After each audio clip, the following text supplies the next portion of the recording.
창세기 49장. 야곱이 아들들을 불러놓고서 일렀다. 너희는 모여라. 너희가 뒷날에 겪을 일을 내가 너희에게 말하겠다. 야곱의 아들들아, 너희는 모여서 들어라. 너희의 아버지 이스라엘이 하는 말에 귀를 기울여라. 르우벤아, 너는 나의 맏아들이요 나의 힘, 나의 정력의 첫 열매다. 그 영예가 드높고 그 힘이 드세다. 그러나 거친 파도와 같으므로 또 내가 아버지의 침상에 올라와서 내 아버지의 침상을 더럽혔으므로 내가 으뜸이 되지는 못할 것이다. 시므온과 레이는 단짝 형제다. 그들이 휘두르는 칼은 난폭한 무기다. 나는 그들의 비밀 회담에 들어가지 않으며 그들이 회의에 끼어들지 않을 것이다. 그들은 화가 난다고 사람을 죽이고 장난삼아 소위 발목 힘줄을 끊었다. 그 노여움이 혹독하고 그 분노가 맹렬하니 저주를 받은 것이다. 그들은 야곱 자손 사이에 분산시키고 이스라엘 백성 사이에 흩어버릴 것이다. 유다야, 너의 형제들이 너를 찬양할 것이다. 너는 원수의 멱살을 잡을 것이다. 너의 아버지의 아들들이 내 앞에 무릎을 꿇을 것이다. 유다야, 너는 사자 새끼 같을 것이다. 나의 아들아, 너는 움킨 것을 찢어먹고 굴로 되돌아갈 것이다. 엎드리고 웅크리는 모양이 수사자 같기도 하고 암사자 같기도 하니 누가 감히 범할 수 있으랴. 임금의 주의봉이 유다를 떠나지 않고 통치자의 주의봉이 자손 만대에까지 이를 것이다. 권능으로 그 자리에 앉은 분이 오시면 만민이 그에게 순종할 것이다. 그는 나귀를 포도나무에 매며 그 암나귀 새끼를 가장 좋은 포도나무 가지에 맬 것이다. 그는 옷을 포도주에다 빨며 그 겉옷은 포도의 붉은 즙으로 빨 것이다. 그의 눈은 포도주 빛보다 진하고 그의 이는 우유 빛보다 힐 것이다. 스불론은 바닷가에 살며 그 해변은 배가 정박하는 항구가 될 것이다. 그의 영토는 시도네까지 이를 것이다. 이사갈은 안장 사이에 웅크린 뼈만 남은 나귀 같을 것이다. 살기에 편한 곳을 보거나 안락한 땅을 만나면 어깨를 들이밀어서 짐이나 지고 압제를 받으며 섬기는 노예가 될 것이다. 다는 이스라엘의 한 지파 구실을 톡톡히 하여 백성을 정의로 다스릴 것이다. 다는 길가에 숨은 뱀 같고 오솔길에서 기다리는 독사 같아서 말 받고 불불어 말에 탄 사람을 뒤로 떨어뜨릴 것이다. 주님, 제가 주님의 구원을 기다립니다. 갓은 적군의 공격을 받을 것이다. 마침내 적군의 뒤통수를 칠 것이다. 아살에게서는 먹거리가 넉넉히 나올 것이니 그가 임금의 수라상을 맡을 것이다. 납달리는 풀어놓은 암사슴이어서 그 재롱이 귀여울 것이다. 요셉은 들망아지, 샘 곁에 있는 들망아지, 언덕 위에 있는 들나귀다. 사수들이 잔인하게 활을 쏘며 달려들어도 사수들은 적개심을 품고서 그를 관역으로 삼아도 요셉의 활은 그보다 튼튼하고 그의 팔에는 힘이 넘친다. 야곱이 섬기는 전능하신 분의 능력이 그와 함께 하시고 목자이신 이스라엘의 반석께서 그와 함께 계시고 너의 조상의 하나님이 너를 도우시고 전능하신 분께서 너에게 복을 베푸시기 때문이다. 위로 하늘에서 내리는 복과 아래로 깊은 샘에서 솟아오르는 복과 젖가슴에서 흐르는 복과 퇴에서 잉태되는 복을 베푸실 것이다. 너의 아버지가 받은 복은 태고적 산맥이 받은 복보다 더 크며 영원한 언덕이 받은 풍성함보다 더 크다. 이 모든 복이 요셉에게로 돌아가며 형제들 가운데서 으뜸이 된 사람에게 돌아갈 것이다. 베냐민은 물어뜯는 일이다. 아침에는 빼앗은 것을 삼키고 저녁에는 움킨 것을 나눌 것이다. 이들은 모두 이스라엘의 12지파이다. 이것이 그들의 아버지가 그들을 축복할 때 한 말이다. 그는 아들 하나하나에게 알맞게 축복하였다. 야곱이 아들들에게 일렀다. 나는 곧 세상을 떠나서 나의 조상들에게로 돌아간다. 내가 죽거든 나의 조상들과 함께 있게 햇사람 에브론의 밭에 있는 묘실에 묻어라. 그 묘실은 가나안 땅 마므레 앞 막벨라 밭에 있다. 그 묘실은 아브라함 어른께서 묘실로 쓰려고 햇사람 에브론에게 밭과 함께 사두신 것이다.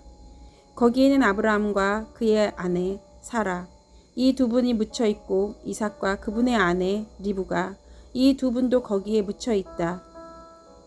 나도 너희 어머니 레아를 거기에다 묻었다. 밭과 그 안에 있는 묘실은 햇사람들에게서 산 것이다. 야곱은 자기 아들들에게 이렇게 이르고 나서 침상에 똑바로 누워서 숨을 거두고 조상에게로 돌아갔다. 창세기 50장. 요셉이 아버지의 얼굴을 엎드려서 울며 입을 맞추고 시이들을 시켜서 아버지 이스라엘의 시신에 방부제 향 재료를 넣게 하였다. 시이들이 방부제 향 재료를 넣는데 꼬박 40일이 걸렸다. 시신이 썩지 않도록 향 재료를 넣는 데는 이만큼 시간이 걸린다. 그리고 이집트 사람들이 그의 죽음을 애도하며 70일을 곡하였다. 곡하는 기간이 지나니 요셉이 바로의 궁에 알렸다. 그대들이 나를 너그럽게 본다면 나를 대신하여 바로께 말씀을 전해주시오. 우리 아버지가 운명하시면서 내가 죽거든 내가 가나안 땅에다가 준비하여 둔 묘실이 있으니 거기에 나를 묻어라 하시고 우리 아버지가 나에게 맹세하라고 하셔서 내가 그렇게 하겠다고 맹세하였소. 내가 올라가서 아버지를 장사 지내고 올 수 있도록 허락을 받아주시오. 요셉이 이렇게 간청을 하니 고인이 맹세시킨 대로 올라가서 선친을 장사 지내도록 하라는 바로의 허락이 내렸다. 요셉이 자기 아버지를 묻으러 올라갈 때 바로의 모든 신하와 그 궁에 있는 원로들과 이집트 온 나라에 있는 모든 원로와 요셉이 온 집안과 그 형제들과 아버지의 집안 사람이 그에게 딸린 어린 아이들과 양떼와 소떼는 센 땅에 남겨둔 채로 요셉과 함께 올라가고 거기에다 병거와 기병까지 요셉을 호위하며 올라가니 그 굉장한 상여 행렬이 볼만하였다.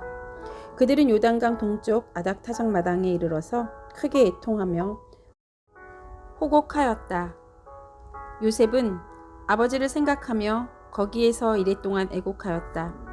그들은 타작마당에서 그렇게 애곡하는 것을 보고 그 지방에 사는 가나안 사람들은 이집트 사람들이 이렇게 크게 애곡하고 있구나 하면서 그곳 이름을 아벨 미스마임이라고 하였으니 그곳은 요단강 동쪽이다. 야곱의 아들들은 아버지가 명령한 대로 하였다. 아들들이 아버지의 시신을 가나안 땅으로 모셔다가 마므레와 막벨라 밭에 있는 굴에 장사하였다. 그 굴과 거기에 딸린 밭은 아브라함이 묘자리로 쓰려고 햇사람 에브론에게서 사둔 곳이다. 요셉은 아버지의 장례를 치르고 난 다음에 그의 아버지를 장사 지내려고 그와 함께 갔던 형제들과 다른 모든 사람들을 데리고 이집트로 돌아왔다. 요셉의 형제들은 아버지를 여의고 나서 요셉이 자기들을 미워하여 그들에게서 당한 온갖 억울함을 안갚음하면 어찌하나 하는 생각이 들어서 요셉에게 전가를 보냈다. 아버지께서 돌아가시기 전에 남기신 유언이 있습니다. 아우님에게 전하라고 하시면서 너희 형제들이 너에게 몹쓸 일들을 저질렀지만 이제 이 아버지는 내가 형들의 허물과 죄를 용서하여 주시기를 바란다 하셨습니다. 그러니 아우님은 우리 아버지께서 섬기신 그 하나님의 종들인 우리가 지은 죄를 용서하여 주시기 바랍니다. 요셉은 이 말을 전해 듣고서 울었다. 곧이어서 요셉의 형들이 직접 와서 요셉 앞에 엎드려서 말하였다. 우리는 아우님의 종입니다. 요셉이 그들에게 말하였다. 두려워하지 마십시오. 내가 하나님을 대신하기라도 하겠습니까? 형님들은 나를 해치려고 하였지만 하나님은 오히려 그것을 선하게 바꾸셔서 오늘과 같이 수많은 사람의 생명을 구원하셨습니다. 그러니 형님들은 두려워하지 마십시오. 내가 형님들을 모시고 형님들의 자식들을 돌보겠습니다. 이렇게 요셉은 그들을 간곡하는 말로 위로하였다. 요셉이 아버지의 집안과 함께 이집트에 머물렀다. 요셉은 100년하고도 10년을 더 살면서 에브라임의 자손 3대를 보았고 므낫세의 아들 마길에서 태어난 아이들까지도 요셉이 자기의 자식으로 길렀다. 요셉이 자기 친족들에게도 말하였다. 나는 곧 죽는다. 그러나 하나님께서 반드시 너희를 돌보시고 너희를 이 땅에서 인도하여 내셔서 아브라함과 이삭과 야곱에게 맹세하신 땅에 이르게 하실 것이다. 요셉은 이스라엘 자손에게 맹세를 시키면서 일렀다. 하나님께서 반드시 너희를 돌보실 날이 온다. 그때 너희는 나의 뼈를 이곳에서 옮겨서 그리로 가지고 가야 한다. 요셉이 110살에 세상을 떠나니 사람들이 그의 시신에 방부제 향 재료를 넣은 다음에 이집트에서 그를 입관하였다. 출애굽기 1장. 야곱과 함께 각각 자기 가족을 데리고 이집트로 내려간 이스라엘의 아들들의 이름은 루벤과 시므온과 레위와 유다와 이사갈과 스불론과 베냐민과 단과 납달리와 갓과 아셀이다. 이미 이집트에 내려가 있는 요셉까지 합하여 야곱의 혈통에서 태어난 사람은 모두 70명이다. 세월이 지나서 요셉과 그의 모든 형제와 그 시대 사람들은 다 죽었다. 그러나 이스라엘 자손은 자녀를 많이 낳고 번성하여 그 수가 불어나고 세력도 커졌으며 마침내 그 땅에 가득 퍼졌다. 요셉을 알지도 못하는 새 왕이 일어나서 이집트를 다스리게 되었다. 이 왕이 자기 백성에게 말하였다. 이 백성 곧 이스라엘 자손이 우리보다 수도 많고 힘도 강하다. 그러니 이제 우리는 그들에게 신중히 대처하여야 된다. 그렇게 하지 않으면 그들의 수가 더 불어날 것이고 또 전쟁이라도 일어나는 날에는 그들이 우리의 원수들과 합세하여 우리를 치고 이 땅에서 떠나갈 것이다. 그래서 이집트 사람들은 이스라엘 자손을 부리는 공사감독관을 두어서 강제 노동으로 그들을 억압하였다. 이스라엘 자손은 바로가 곡식을 저장하는 성읍 곧 비돔과 람셋을 건설하는 일에 끌려나갔다. 그러나 그들은 억압을 받을수록 그 수가 더욱 불어나고 자손이 번성하였다. 그래서 이집트 사람들은 이스라엘 자손을 몹시 싫어하였고 그들을 더욱 혹독하게 부렸다. 이집트 사람들이 흙을 이겨 벽돌을 만드는 일이나 밭일과 갖은 온갖 고된 일로 이스라엘 자손을 괴롭힘으로 그들이 이를 매우 힘들었다. 한편 이집트 왕은 시브라와 부하라고 하는 히브리 산파들에게 이렇게 말하였다. 너희는 히브리 여인이 아이를 낳는 것을 도와줄 때 잘 살펴서 낳은 아기가 아들이거든 죽이고 딸이거든 살려두어라. 그러나 산파들은 하나님을 두려워하였으므로 이집트 왕이 그들에게 명령한 대로 하지 않고 남자아이들을 살려두었다. 이집트 왕이 산파들을 불러들여 그들을 꾸짖었다. 어찌하여 이를 이렇게 하였느냐? 어찌하여 남자아이들을 살려두었느냐? 산파들이 바로에게 대답하였다. 히브리 여인들은 이집트 여인들과 같지 않습니다. 그들은 기운이 좋아서 산파가 그들에게 이르기도 전에 아기를 낳아버립니다. 그래서 하나님이 산파들에게 은혜를 베풀어 주셨으며 이스라엘 백성은 크게 불어났고 매우 강해졌다. 하나님은 산파들이 하나님을 두려워하는 것을 보고 그들의 집안을 번성하게 하셨다. 마침내 바로는 모든 백성에게 명령을 내렸다. 갓 태어난 히브리 남자아이는 모두 강물에 던지고 여자아이들만 살려두어라. 출애굽기 2장. 레위 가문의 한 남자가 레위 가문의 한 여자를 아내로 맞이하였다. 그 여자가 임신을 하여 아들을 낳았는데 그 아이가 하도 잘생겨서 남이 모르게 3달 동안이나 길렀다. 그러나 더 이상 숨길 수가 없어서 갈대 상자를 구하여다가 역청과 송진을 바르고 아이를 거기에 담아 강가의 갈대 사이에 놓아두었다.